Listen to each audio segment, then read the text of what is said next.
Bendiciones, buenos días a todos los hermanos y amigos que nos están observando en esta mañana a través del Facebook Live. Un abrazo para todos. Soy el pastor Jaime Rodríguez y desde Barquisimeto transmitimos una palabra de esperanza sobre su vida. Estamos viviendo procesos extraordinarios porque hay que verlos desde la perspectiva de Dios. Siempre que pasamos por momentos como estos, nos podemos enfrentar a la realidad del Dios que se ha comprometido en bendecir, en transformar, en cuidar, en guardar, en asistir a su pueblo en los diferentes procesos que se dan en la historia, en la vida. Así que un abrazo desde Barquisimeto.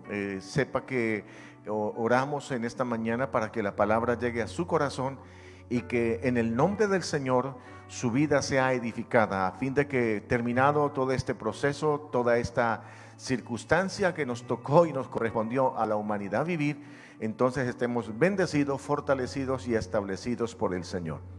Esta mañana quiero tocar un tema que está relacionado con la palabra que Dios nos ha dado para estos días, una fe que provee. Pero la palabra que ha puesto Dios en mi corazón es Dios quiere, Dios quiere.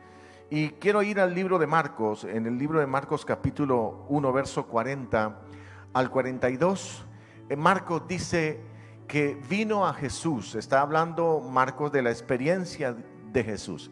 Vino a Jesús un leproso rogándole, hincada la rodilla le dijo: si quieres, puedes limpiarme. Mira la palabra, si quieres, puedes limpiarme, dando por hecho de que Jesús podía. Pero lo que él está diciendo no es si tú puedes, sino si quieres, puedes.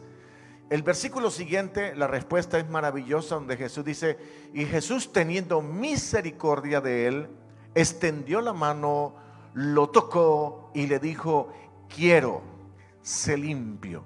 Y el verso 42 resumen el milagro, dice: y así que él hubo hablado, al instante la lepra se fue de aquel y quedó completamente limpio. Ahora, esta es la realidad sobre la que usted y yo caminamos, nos movemos a diario. Nos movemos en la dinámica de un Dios que puede y que quiere. En esta mañana la pregunta para ti, incluso para mí, es que nosotros creemos que el Señor puede. ¿Creemos nosotros realmente que el Señor tiene el control del ambiente y de las circunstancias? ¿Creemos que Él puede? Y la respuesta del Señor es: Él puede, pero lo adicional es que Él quiere. Ahora, esa no fue siempre la historia de la nación de Israel.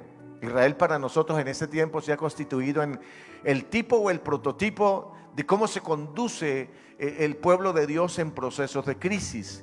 Cómo Dios utiliza la crisis a fin de fortalecer el carácter de la nación de Israel. Cómo forja Dios a través de los procesos de Israel una nación poderosísima.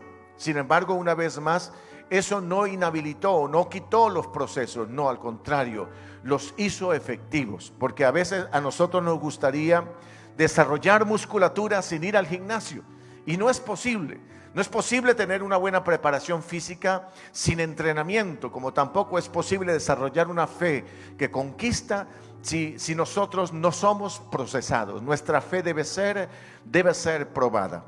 Ahora, lo extraordinario es que el Señor le responde a un hombre que estaba imposibilitado por la lepra. La lepra inhabilitaba hace 2000 años de tal manera que te marginaba, te ponía fuera de la sociedad. Tenías que caminar por lugares exclusivamente para leprosos, con una campanita en el cuello colgando, que hacía sonar cuando alguien se acercaba y tenía que gritar: leproso, leproso. Ahora, la verdad es que este leproso nos representa de tal manera a nosotros, porque, perdóneme, esta pandemia del coronavirus es simplemente una infección que se da en el tema del cuerpo, donde se afecta la salud humana. La lepra de hace 2000 años era una tipificación del pecado, y este coronavirus para nosotros también se convierte en una tipificación de lo que es el pecado. ¿Nota usted lo importante que es la santidad? ¿Nota usted tan importante lo que es mantenerse limpio limpio y puro, hay que bañarse, hay que lavarse, hay que mantenerse con una higiene anormal, podríamos decirlo, porque si no tenemos ese condicionamiento de esa higiene un poco más allá de lo normal, entonces nos podemos infectar y muchas personas podrían morir. En el tema de la lepra era que prácticamente las personas que quedaban contaminadas morían a causa de ello. Era una enfermedad total y absolutamente incurable. Estamos hablando de una enfermedad incurable hasta el siglo pasado. Entonces, ¿nota usted la magnitud de la enfermedad, de la crisis de aquel hombre? Cuando escucha hablar de Jesús, y seguro que fueron otros leprosos que igualmente fueron sanados o algún enfermo, porque este hombre se salió de los caminos donde tenía que transitar a diario, se salió de esos caminos y vino y buscó a Jesús. Pasó los límites, pasó las barreras de seguridad, porque había que tener un distanciamiento como el que nosotros tenemos hoy día, y ese distanciamiento era mucho más amplio. Lo extraordinario es que este hombre pasa el distanciamiento, llega donde Jesús, hinca la rodilla y entonces le dice la palabra más especial: Señor, si quieres, puedes sanarme. A lo que el Señor respondió, quiero.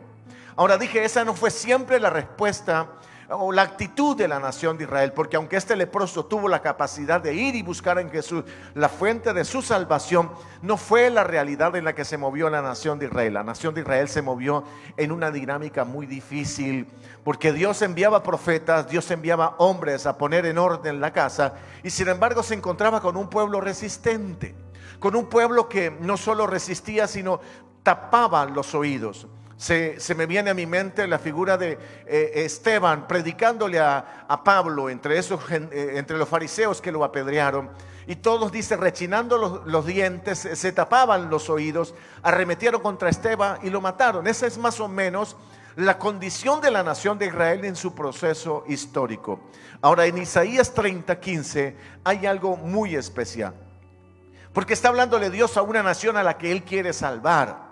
Está hablándole a un pueblo al que Él quiere salvar. Ahora, de manera individual, a usted y a mí, Dios nos quiere salvar. La pregunta es, ¿quieres tú? Dios quiere. ¿Queremos nosotros que Dios lo haga? ¿Queremos nosotros que Dios intervenga, que meta su mano en la historia y que nos salve? Porque así dijo Jehová, dice el libro de Isaías 30:15. Porque así dijo Jehová, el Señor, el Santo de Israel: en descanso y en reposo, dice la palabra, seréis salvos. Nota la palabra: en descanso y en reposo seréis salvos. En quietud y en confianza. 4 condiciones que había que tener, que tenían que tener el pueblo de Israel. ¿Qué tenían que tener? Tenían que tener descanso, descansar en Dios, reposar en Dios. Dice la palabra, pero no solamente en eso, dice también tenían que tener quietud y confianza. Quietud y confianza. Yo digo que este texto, en mi opinión, representa la realidad que estamos viviendo. Tenemos que aprender a descansar, a reposar, a estar quietos y a tener confianza. Y entonces dice, en quietud y en confianza será vuestra fortaleza. Pero la expresión más fuerte es, y no quisiste. Y no quisiste. ¿Sabe que en este tiempo para muchos es difícil descansar? Para muchos es difícil reposar. Para muchos es difícil o imposible mantenerse en quietud y en confianza, porque a usted y a mí la sensación que se nos genera por dentro es que mientras nos movemos y hacemos cosas, Dios puede obrar. Y hay momentos en donde Dios te va a decir, no hagas nada, quédate quieto, descansa en mí, confía, yo te ayudo. El pasaje termina con una expresión de carácter negativo: no quisiste, no quisiste. ¿Recuerdan el pasaje de Lucas capítulo 13, verso 34? Donde Jesús viene a la ciudad de Jerusalén. Estamos hablando de la parte final del ministerio de Jesús antes de ir a la cruz. Jesús mira a la ciudad y la ve resistente. La ve con sus oídos cerrados, su corazón endurecido. Y entonces Jesús expresa aquellas famosas palabras: Jerusalén, Jerusalén, que matas a los profetas, apedreas a los que te son enviados. Nota usted, ¿a quiénes apedreaba Jerusalén? A los profetas, los que traían el corazón de Dios, los que traían la palabra. No eran solo los que vaticinaban eventos que iban a ocurrir, no, los profetas primero traían la palabra. amonestaban al pueblo, y si el pueblo no cambiaba, entonces se generarían circunstancias o eventos como consecuencia de desoír a Dios, de no escuchar a Dios. Jesús agrega en Jerusalén que matas a los profetas, apedreas a los que te son enviados. O sea, esa es la actitud resistente de una nación, pero también puede representarnos a nosotros de manera individual. Y después dice la palabra: ¿cuántas veces quise juntar a tus hijos como la gallina a sus polluelos debajo de sus alas, y no quisiste? No quisiste. Nota algo, porque Isaías 30:15 dice lo mismo. En quietud, en reposo, en descanso, en confianza seréis salvados. No quisiste. Aquí Jesús le dice a esta ciudad: ¿cuántas veces he querido meterlo debajo de mis alas, guardarlos, y tampoco quieren? Nota algo, lo extraordinario es que Dios quiere, pero aquella nación de la antigüedad a la que habló Isaías no quería, y en la generación que le correspondió Jesús tampoco quiso. Es lamentable, porque esta no es una nación de ateos o de incrédulos, porque hace 2000 años los fariseos, los maestros de la ley, eran personas conocedoras de Dios, conocían la palabra al dedillo. Es más, Jesús usa una palabra despectiva para ellos. Sobre la ley, sobre la cátedra de Moisés se sientan sobre la cátedra de Moisés. O sea, parece ser que controlan la cátedra de Moisés, tienen la doctrina, conocen la palabra. Es más, Jesús le dijo a su generación: todo lo que le digan los fariseos, háganlo, pero no vivan conforme a sus hechos, porque aunque tienen sus vestiduras y su apariencia de piedad, entonces en la práctica están llenos de muertos. Esa es la condición de la nación de Israel cuando Isaías habló. Por eso no se quisieron volver a Dios. Pero también es la realidad de la generación a la que Jesús le habló. Ahora, yo me imagino ahorita nuestra generación, una generación que oye, atiende muchas voces, que escucha muchos consejos, que ve demasiada televisión. Y perdóneme, yo no puedo sustraerme a la realidad de que están los noticieros todo el tiempo hablando acerca de las circunstancias de la pandemia que está sobre la tierra. Sin embargo, por encima de esa realidad debe permanecer la confianza, la certeza en nuestro espíritu que el Dios en el que hemos confiado, Él quiere cubrirnos. La pregunta es: ¿Él quiere? ¿Nosotros queremos? Él lo desea, nosotros lo deseamos. Él desea alcanzarlo, hacerlo. ¿Dónde está nuestro corazón en esta hora? ¿Qué puedo concluir allí? Jesús le habló a una generación que tenía doctrina, palabra, conocimiento bíblico, pero estaban a miles de kilómetros de Dios. Porque cuando vieron al Mesías, antes que cubrirlo, antes que, meterse debajo de sus alas, esta generación desatendió el llamado, desoyó a Dios, no lo escuchó. Dios encarnado en Jesús vino hace 2000 años a hacer la tarea más gloriosa, salvarnos, y sin embargo algunos no lo hicieron. Los fariseos no lo hacían porque estaban encajonados en su estructura eclesiástica. Para ellos era más importante ser fariseo que mantenerse dentro del marco de su doctrina y su teología pura. ¿Conocen ustedes personas que dicen que tienen la doctrina correcta, la pureza de la doctrina, y sin embargo en la práctica, cuando viven, cuando hablan, y conozco personas, en la práctica que conocen la doctrina, tienen la doctrina, se jactan de tenerla, pero por dentro están llenos de odio? Cuando hablan, inspiran odio. Yo nunca percibo en el Evangelio que después de un discurso de Jesús a sus discípulos, enseñándoles la doctrina, Jesús instigara el odio hacia los fariseos o hacia algún otro grupo. De ninguna manera. Ese no es el espíritu de Jesús. El espíritu de Jesús es tener la doctrina correcta, el espíritu correcto, y cada vez que Él hablaba generaba, escúcheme, en el corazón del hombre arrepentimiento, transformación, sin condenación.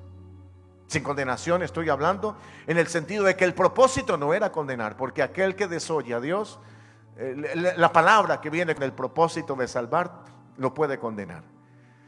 Sin embargo, dentro de esa generación grande, vasta, con gran conocimiento, había un grupo que sí escuchó. Y quiero meter aquí a los 11 discípulos. Tenemos que sacar a Judas de este tema, porque fue de esa generación que tampoco escuchó al Señor, que siguió sus propios intereses, que se movió en su realidad buscando otras cosas en el reino de Dios que no corresponden al plan de Jesús. Aquellos 11, después de que fueron procesados, o incluso en el proceso, ellos empezaron a atender al Señor, a escucharlo, a modificar la estructura de su pensamiento y de su corazón. Ese grupo, escúcheme, fue el grupo que heredó el reino de Dios. Alcanzaron las promesas que Dios había dado. Y esas promesas contienen salvación en primera instancia. Salvación para un corazón que reconoce su condición de pecado, se vuelve a Dios, se mete debajo de sus alas. Pero estando cubierto debajo de sus alas, ¿sabe usted qué cosas se pueden alcanzar metido debajo de las alas del Señor? Lo que dice el libro de Salmo 91, que en este tiempo se ha vuelto tan popular porque la gente quiere buscar un pasaje bíblico, leerlo en alta voz. Así no lo crea pensando de que si lo declara en alta voz o lo abre en la Biblia en su casa, entonces tiene protección sobre su casa. No, ese salmo no trae protección sobre tu casa. Si crees al Dios de ese salmo, sí lo hará. Si estás bajo la cobertura de Dios, si te metes debajo de la cobertura de Dios, ¿qué puede ocurrir? Entonces habrá protección contra la amenaza, contra la peste, contra la espada, contra la saeta que vuela en la oscuridad. Esa es la realidad en la que se mueve el pueblo de Dios. Jesús le dijo a su generación: yo quiero meterlo debajo de mis alas. Jesús metió a sus 11 y a un grupo de discípulos que igualmente, juntamente con ellos, le seguían. A esa generación Jesús por propósito los guardó en medio de la hostilidad y de la adversidad más grande que nosotros podamos imaginar. Creo que tenemos que volvernos al Dios de la Biblia, al Dios de la palabra, al Dios que está allí, escúcheme, simplemente invitándonos a meternos debajo de Él para recibir su protección. Si quieres en esta mañana, allí en casa, si lo deseas, si lo anhelas, seguro que vas a meterte debajo de la cobertura de alguien que te va a guardar, que te va a asistir, que va a bendecirte de manera especial, porque Dios no tiene problema en salvarte y en bendecirte. El Señor no tiene problema en salvarte, transformarte y prosperarte en los procesos de la historia. Yo creo que este proceso va a terminar demasiado bien para usted y para mí, para la iglesia. Va a terminar en una bendición gloriosa. Va a terminar en una bendición gloriosa porque primero va a forjar nuestro carácter, va a fortalecer nuestra fe y vamos a poder comprobar en la práctica que aquello que hemos estado creyendo de que Dios es un Dios que extiende su mano para bendecir a su pueblo, lo hará justo en esta hora. Termino con otro pensamiento de Isaías, capítulo 1, verso 19. Isaías 1:19, el Señor dijo a su generación, aquella generación resistente: si quisieres y oyeres, comeréis del bien de la tierra. Oye, si quisieres y oyeres, comeréis del bien de la tierra. El verso 20 tiene una expresión un poco fuerte para su generación. El verso 20 dice: pero si no quisieres y fueras rebelde, serás consumidos a espada, porque la boca de Jehová lo ha dicho. Dios quiere. El Señor anhela su bendición y la mía, su salvación y la mía. La pregunta es: ¿qué queremos nosotros? ¿Cuál es el anhelo de nuestro corazón? ¿Nos queremos meter debajo de su protección, primero reconociéndolo como el Salvador y el Señor de nuestras vidas? Si lo quieres, Él lo hará. Como aquel leproso, extenderá su mano, te tocará, te limpiará, te sanará. Esa es la realidad de la palabra. Y viene a mi mente una vez más la generación que le correspondió al Señor. Una generación endurecida.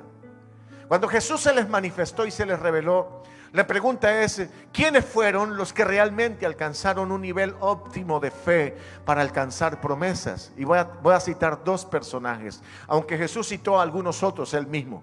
A la generación aquella que Jesús se les reveló como el Salvador, como el Mesías, el que había prometido Dios que había de venir, el Hijo de David, cuando se les reveló allí en la ciudad de Nazaret donde Jesús se había criado. Cuando él leyó el rollo de Isaías, cuando él leyó y aplicó a su propia vida el pasaje de Isaías que dice que el Espíritu de Jehová está sobre mí, me ha enviado el Señor para salvar, para sanar, para liberar. Dice la Biblia que cuando Jesús cerró el libro dijo: esta palabra se ha cumplido delante de sus ojos. Y quisieron despeñarle. Y entonces aquella ocasión el Señor le dijo a aquella generación: cuán endurecidos están sus corazones. Con razón, en el tiempo de Eliseo, aunque habían muchas viudas en la nación de Israel, en el tiempo de Elías, cuando habían muchas viudas, ninguna viuda fue asistida, fue bendecida, sino aquella viuda de Sarepta de Sidón. Muchos leprosos habían en el tiempo de Eliseo. Sin embargo, aunque habían muchos, ninguno fue sanado, sino Naamán el asirio. Y en el tiempo de Jesús hay dos personajes que para mí son relevantes en esta hora, porque no son la gente que va a la iglesia, no son la gente a la que usted y yo permanentemente vemos dentro de la iglesia, no, son gente anónima, son gente, y perdóneme, anónima, son gente que no corresponde a la realidad de la nación del pueblo de Dios. En este caso, un centurión romano que representaba el imperio, que representaba la opresión, representaba la iniquidad, lo contrario a los intereses del pueblo de Dios. Lo extraordinario del pasaje es que ninguno dijo las palabras que dijo aquel hombre cuando con un criado enfermo envió una comisión para que le dijera a Jesús: Señor, tengo un criado que está gravemente enfermo, por favor ven y sánalo. Y Jesús dice que él fue, sabiendo que era un romano, un opresor. Y cuando viene en camino y Jesús va llegando, entonces envía otra comisión: Señor, no soy digno de que entres bajo mi techo. ¿Sabe qué notó allí? Este hombre sintió que a medida que Jesús se acercaba, su pecado, su iniquidad quedaba expuesta. Él dijo: no voy a permitir que este hombre toque mi techo. Ese es un hombre de Dios. Voy a pedirle que por favor solo diga la palabra, porque si él dice la palabra, mi criado será sanado. Nota algo. En este caso, Jesús quiere, porque él viene de camino. Jesús puede.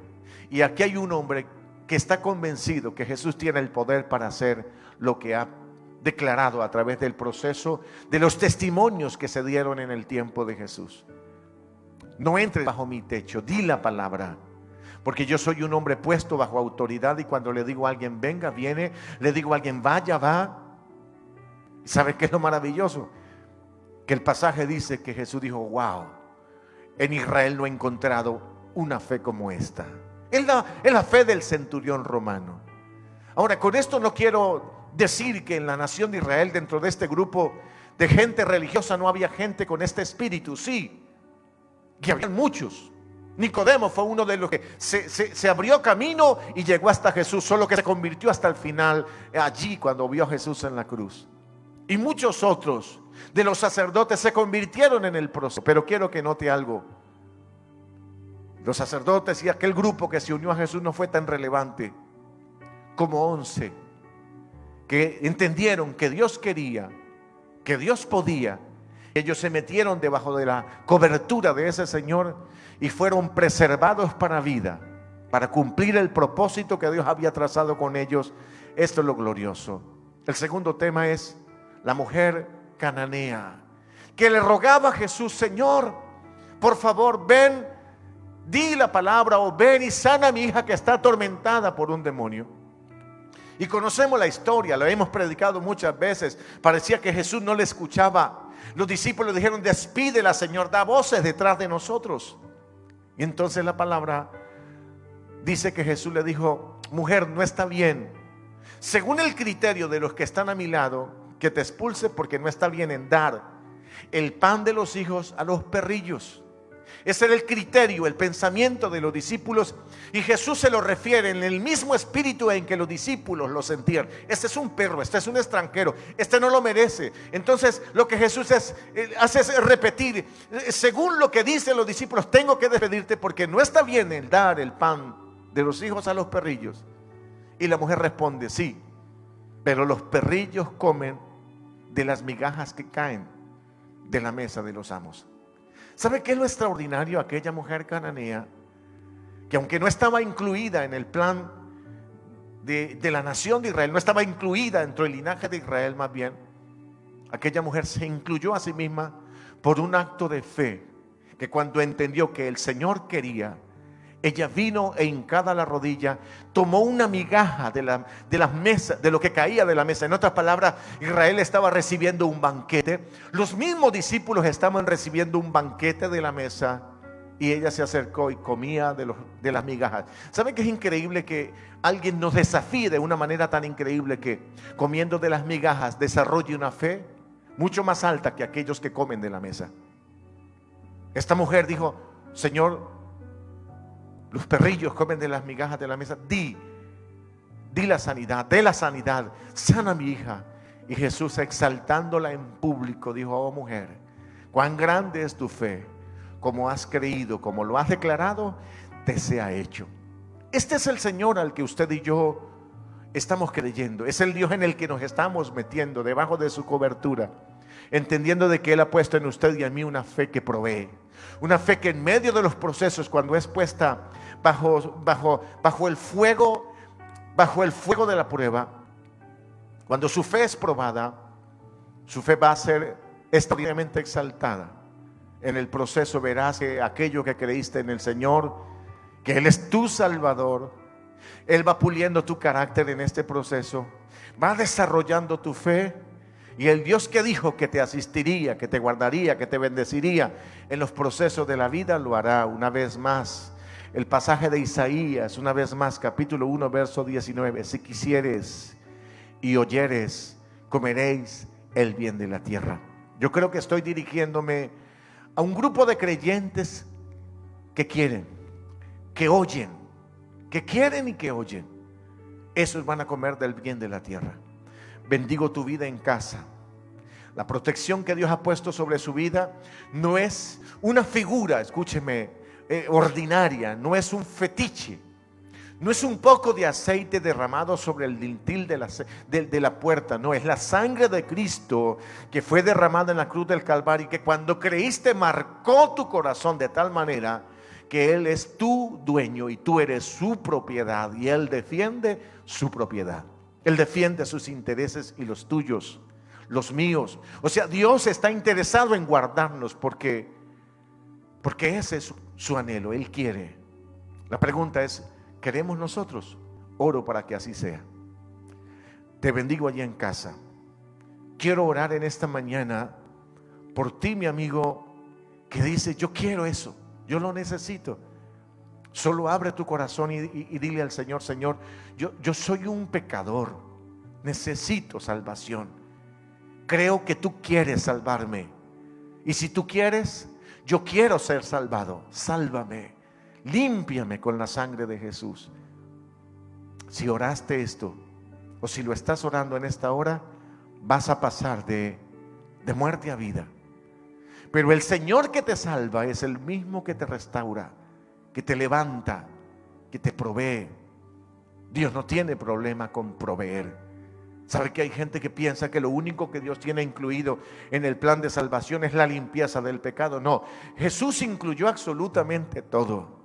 Todo lo que usted y yo requerimos para la vida y para la piedad han sido dadas mediante su divino poder. Así que con ese espíritu activémonos en esta hora. Movámonos en el nombre de Jesús. Padre, yo bendigo a los amigos que están allí en casa, que han pedido la salvación, pero oro también por los hermanos, por mis hermanos. Bendigo a cada creyente que está allí en casa, que se ha metido debajo de tus alas. Señor, guárdalo. Gracias por guardarlo. Señor, sánalo. Gracias, Padre, por sanarlo. Gracias por proteger a tu iglesia y a tu pueblo en este proceso. Yo te bendigo en el nombre de Jesucristo de Nazaret. Dios me ha revestido de un llamamiento para bendecirte, y yo te bendigo en el nombre de Jesús. Te bendigo como iglesia, te bendigo como familia, te bendigo como creyente en el nombre de Jesús. Gracias, Padre, porque tú quieres bendecir y salvar, y gracias por poner en nuestro espíritu una fe que nos permite accesar a los recursos de Dios, a la vida eterna, a la provisión, a la protección. Gracias, Padre, en el nombre de Jesús. Usted que está en casa allí, recíbalo en el nombre de Jesús. Métase debajo de sus alas. El Señor que te llamó a su reino es poderoso para hacer como ha prometido. Lo maravilloso, una vez más, tenemos un Dios al que si oímos y queremos ser bendecidos, ser guardados, seremos bendecidos, seremos guardados. Un abrazo una vez más desde Barquisimeto. Bendiciones a usted, a su familia, recordándoles que el próximo sábado a las 10 de la mañana estaremos una vez más transmitiendo. Estamos enviando mensajes por WhatsApp. Usted que recibe el mensaje de WhatsApp, retransmítelo. Usted que está haciendo su altar familiar, comparta la palabra, lean la palabra una vez más. La palabra que se envía todos los días, el pan diario, recíbalo. Lea la palabra, compártalo en familia, edifique su casa, fortalézcase. Estamos metidos debajo de las alas de un Dios que no solamente prometió hacerlo, sino que lo hace en el diario vivir. Te bendigo mientras pasa este proceso de pandemia y este proceso de estar guardados en Él. No faltará ni la protección ni la provisión en el nombre de Jesús. Te bendigo. Un abrazo para todos desde Barquisimeto. Bendiciones para todos los amigos que están allí. Nos vemos el próximo sábado, 10 de la mañana, y domingo, 10 de la mañana. Un abrazo para todos.